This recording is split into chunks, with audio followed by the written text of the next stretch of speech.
A renda passiva é toda aquela grana que você ganha sem precisar trabalhar para isso. Por exemplo, você compra uma casa e todos os meses você vai receber os aluguéis dela. E os fundos imobiliários aqui no Brasil e os REITs lá nos Estados Unidos, para mim são uma das melhores formas da gente conseguir obter esse tipo de renda. Porque toda a origem da sua receita, ela vem da exploração imobiliária, o que garante uma previsibilidade ali. Então, se seu objetivo como investidor é obter renda passiva, assiste comigo esse vídeo até o final, que eu tenho certeza que ele vai te ajudar. Bora lá! Investir em fundos imobiliários ou REITs, para mim é muito parecido com comprar algum imóvel diretamente. Só que ele tem algumas vantagens, porque ele tem uma liquidez muito alta, você consegue comprar ou vender muito rapidamente. Além de dar acesso para o pequeno investidor, porque você consegue comprar a quantidade de cota que você deseja. Sem falar que você não vai ter a dor de cabeça de administrar seu inquilino, cobrar aluguel e tudo mais que é inerente a possuir um imóvel. Porque nesses fundos existe a figura do administrador.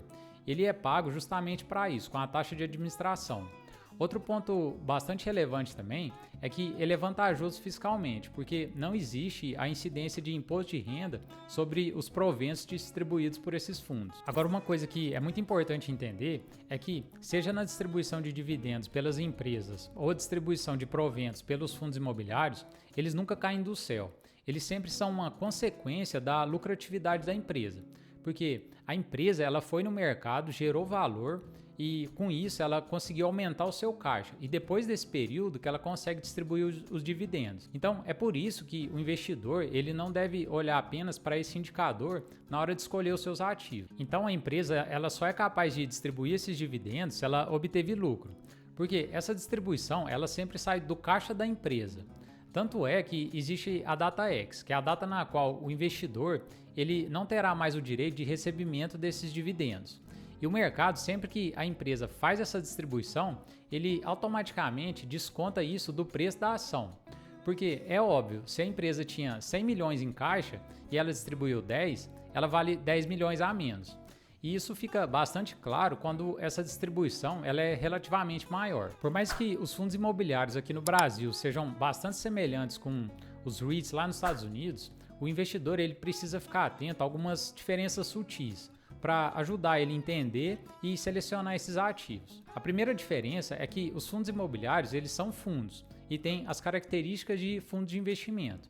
Agora, os REITs eles já são empresas que sempre têm como lastro a exploração imobiliária. Outra diferença é que os fundos imobiliários eles recebem os aluguéis de forma basicamente líquida.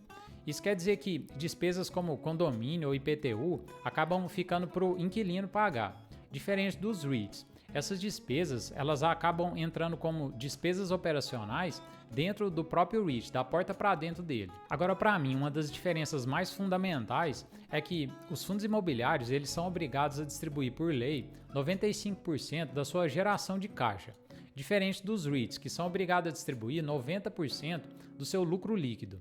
Isso é uma diferença bastante sutil, mas que gera um impacto muito grande nesse tipo de ativo. Porque como no lucro líquido é descontada a depreciação e amortização, e esses valores eles não geram efeito caixa, ou seja, eles não saem do caixa da empresa, os REITs eles têm mais espaço para crescimento. Então o que você deve esperar como retorno dos fundos imobiliários é o recebimento dos aluguéis mais a valorização da sua cota, que é a valorização dos imóveis, que historicamente fica muito próximo da inflação.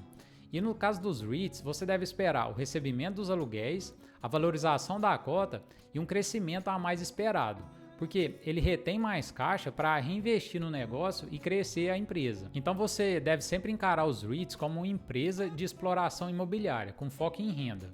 Um indicador bastante interessante nesse ativo é o FFO, que é o Funds of Operation, que nada mais é do que o lucro líquido somado à depreciação mais amortização e mais alguma venda de algum imóvel que aquela empresa fez. Tá, mas como que eu identifico os melhores REITs para o investimento no longo prazo?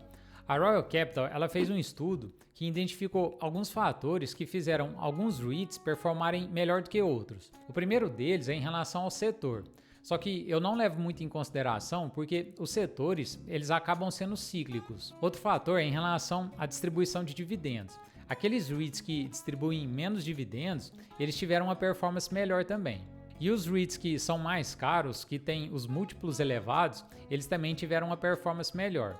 Aqueles que têm uma dívida mais controlada também performaram melhor, além daqueles que têm um market cap maior, ou seja, os maiores REITs, eles acabam conseguindo captar uma dívida mais barata para investimento e crescimento. Então, se esse vídeo te ajudou a entender um pouco melhor sobre renda passiva, fundos imobiliários e REITs, não deixa de se inscrever no canal e compartilhar também com quem talvez você ache que tem interesse. Um grande abraço e até o próximo vídeo.